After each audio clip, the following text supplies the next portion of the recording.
Hey, it's Carly Lowry, and this is my debate video on incarceration. Some believe that incarceration is the best way to correct an unlawful behavior. This is not correct. There are so many different types of criminal behaviors that you cannot just correct it with one type of facility. And doing supermax is not going to help.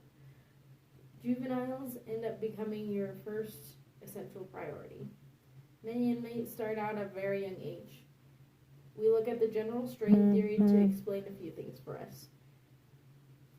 Emotions such as disappointment, depression, fear, anger cause delinquent behaviors. These feelings that young kids have lower their ability to think rationally and control their behaviors.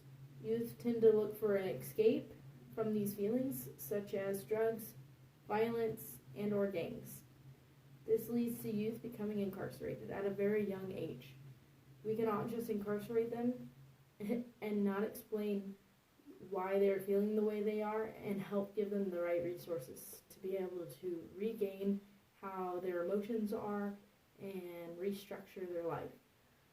Mental health is another major issue we have within our criminal justice system. We look at them and we put them in incarceration centers because we don't know what to do with them. This article that I had read describes the mental health and incarceration as bad brain, bad environment, and it all went downhill from there. Mental health is also another multifaceted issue within our corrections department. Each one of them have a combination of the following: personality disorders, psychiatric disorders, and many times they combine it with substance abuse. And many of those mentally ill tend to not even realize they're mentally ill. They do these crimes and they have no idea why they're committing them. Society don't approve of their ways of living, and they don't approve of how they act, and therefore they are rejected from society. Eventually, because of their lack of health for mental illnesses, they end up being incarcerated just like everyone else. Prison programs, they tend to not work. Once an individual is incarcerated, they don't receive the help that they need, just like before. The programs available tend to be understaffed, underfunded, poorly designed and implemented, and simply way too short in duration to adequately address the multifaceted problem involving the individual's life. Restorative justice is something that we can implement for those that are nonviolent and possibly our juveniles.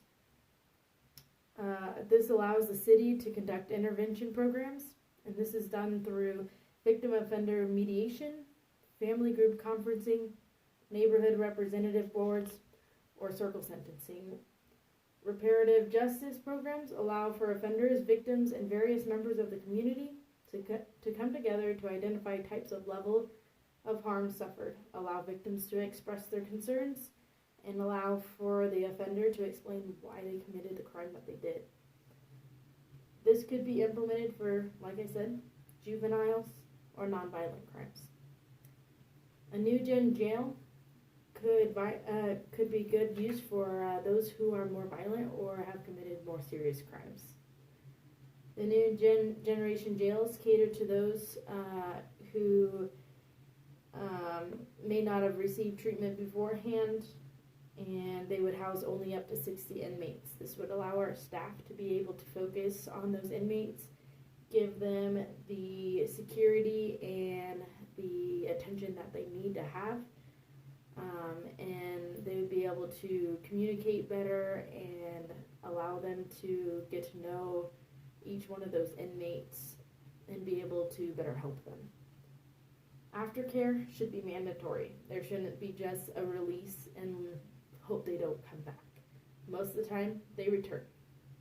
So, what we should implement is a mandatory aftercare program. This would help prior inmates adjust into society, help them receive further medical aid, along with mental aid and housing. Also, I think that it would be a good idea to implement job security for them, give them something to work towards so that they have something to keep themselves busy so they don't go back to the streets. once more, let's work on giving the people a better start in the new future.